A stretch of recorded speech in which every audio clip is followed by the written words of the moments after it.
Good morning, Year 9. I hope you're well and looking forward to continuing on with our reading of The Secret Life of Bees. This morning we're going to continue from page 116. Please do follow along as I'm reading with the ruler on the screen. I imagined then that I heard a car pull into the driveway. I imagined it was Zack, and the thought of him moving in the night just outside the honey house caused my breath to speed up.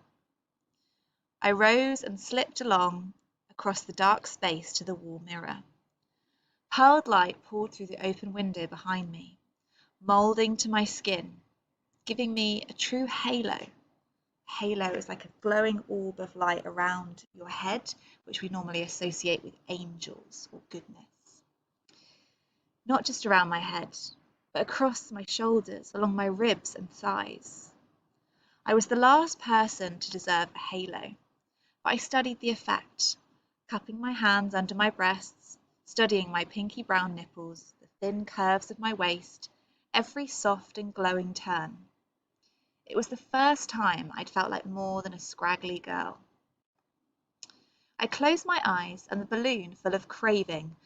Craving means like strong desire for something, so it's implying the feelings that Lily has towards Zack.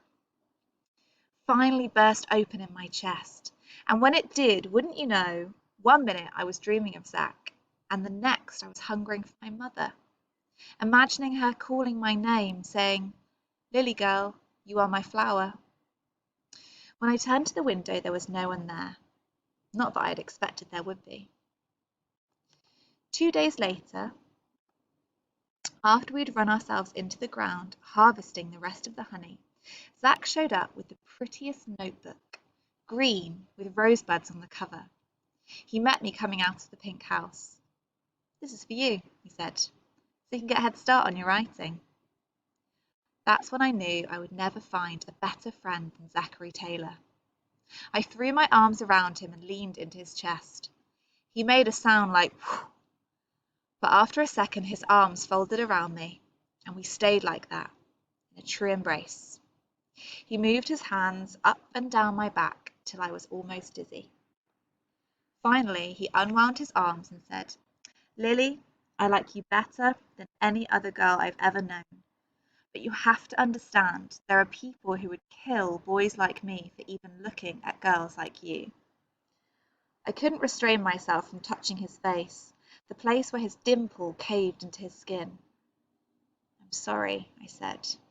"Yeah, me too," he said. For days I carried the notebook everywhere. I wrote constantly. A made-up story about Rosaline losing 85 pounds, looking so sleek nobody could pick her out of a police lineup. One about August driving a honeymobile around, similar to the bookmobile, only she had jars of honey to dispense instead of books. My favourite, though, was one about Zack becoming the ass-busting lawyer and getting his own television show like Perry Mason. I read it to him during lunch hour one day, and he listened better than a child at story hour. "Move over, Wilfred Merchant," was all he said. Honeybees depend not only on physical contact with the colony, but also require its social companionship and support. Isolate a honeybee from her sisters, and she will soon die. The Queen Must Die, and Other Affairs of Bees and Men, Chapter 8. August tore the pay for July from the wall calendar that hung by her desk in the honey house. I wanted to tell her that technically it was still July for 5 more days, but I figured she knew it already. It was a simple case of her wanting July to be over so she could start into August, her special month. Just like June was June's month and May belonged to May. August had explained to me how when they were children their special month came around and their mother excused them from house chores and let them eat all their favourite foods, even if it wrecked their teeth, and stayed up a full hour later at night doing whatever their heart desired.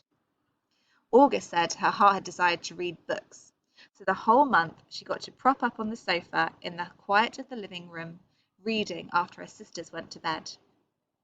To listen to August talk, it had been the highlight of her youth. After hearing this, I spent a good amount of time trying to think up which month I would like to have been named for. I picked October, as it is a golden month with better than average weather, and my initials would be OO, October Owens, which would make an interesting monogram. I pictured myself eating 3-tiered chocolate cake throughout the entire month, staying up an hour after bedtime, writing high caliber stories and poems. High caliber is a describing phrase that means like really good quality or something of value. So she's talking about writing stories that are really impressive. I looked over at August, who stood by her desk with the July calendar page in her hand. She wore her white dress with the lime green scarf tied on her belt, just like she was wearing the first day I showed up. The scarf had no purpose hanging there other than adding a touch of flair.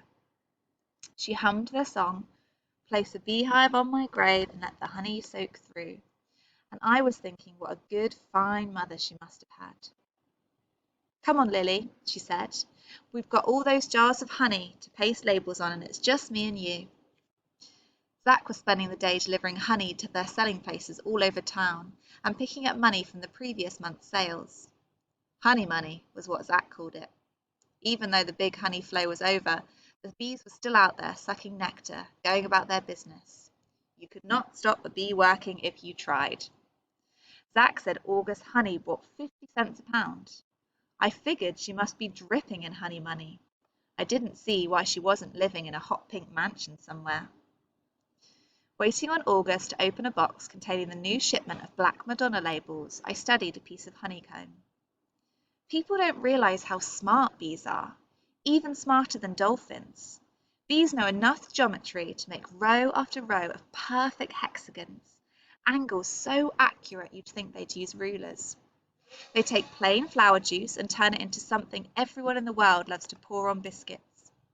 And I have personally witnessed how it took a whole 15 minutes for 50,000 bees to find those empty suppers August had left out for them to clean up, passing along the discovery in some kind of advanced bee language.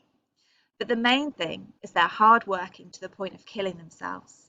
Sometimes you want to say to them, "Relax, take some time off, you deserve it." As August reached down the box to the labels, I studied the return address. Holy Virgin Monastery Gift Shop, Post Office Box 45, St. Paul, Minnesota. Next, she pulled a fat envelope from her desk drawer and pulled out dozens of a different, smaller label with printed letters. Black Madonna Honey, Tiburon, South Carolina. I was supposed to swipe the backs off both labels with a wet sponge and hand them off to August to position onto the jars. But I paused a minute to take in Black Madonna's picture, which I had studied so many times glued onto my mother's little block of wood. I admired the fancy gold scarf draped over her head, how it was decorated with gold stars. Her fancy gold scarf draped over her head, how it was decorated with red stars. Her eyes were mysterious and kind, and her skin dark brown with a glow, darker than toast and looking a little like it had been buttered. It always caused a tiny jump in my chest, me thinking that my own mother had stared at this same picture. I hated to imagine where I might have ended up if I hadn't seen the Black Madonna's picture that day in the Frogmore Stew General Store and Restaurant. Probably sleeping on creek banks all over South Carolina, drinking pond water with the cows, peering behind chinaberry bushes and waiting for the joy of toilet paper. "Hope you don't take this the wrong way," I said, "but I never thought of the Virgin Mary being coloured till I saw this picture." "A dark-faced Mary is not as unusual as you think," August said. "There are hundreds of them all over Europe, places like France and Spain. The one we put in our honey is as old as the hills. She's the Black Madonna of Breznica in Bohemia." "How did you learn all about that?" I asked. She rested her hands and smiled, like this had dredged up a sweet, long-lost memory. "I guess I would have to say it started with my mother's prayer cards. She used to collect them, the way good Catholics did back then. You know, those little cards with pictures of saints on them. She'd trade for them like little boys traded baseball cards." August let out a big laugh at that. "I bet she had a dozen Black Madonnas." Then, when I went off to school, I read everything I could about them. That's how I found out about the Black Madonna of Breznica in Bohemia. I tried to say Beznica, but it didn't come out right. Well, I can't say her name, but I love her picture. I swiped the back of the label and watched August fix it on the jar, then fasten the second label beneath it, as if she'd done it the 10,000 times. What else do you love, Lily? No one had ever asked me this before. What did I love? Right off the bat, I wanted to say I loved the picture of my mother, how she was leaning against the car with her hair looking just like mine, plus her gloves, and her picture of Black Mary with the unpronounceable name. But I had to swallow that back. I said, well, I love Rosaline, and I love writing stories and poems. Just give me something to write and I will love it. After that, I really had to think. I said, this may be silly, but after school I love Coca-Cola with salted peanuts poured in the bottle. And when I'm finished with it, I love turning up the bottle to see where it came from. Once I'd gotten a bottle from Massachusetts, which I kept as a tribute to how far something can go in life. That's the end of the reading today. We're going to finish there at page 120. What you need to do now you've finished watching the video and reading along with me is to complete the 5 questions on the forms quiz below. Good luck and have a lovely rest of your day.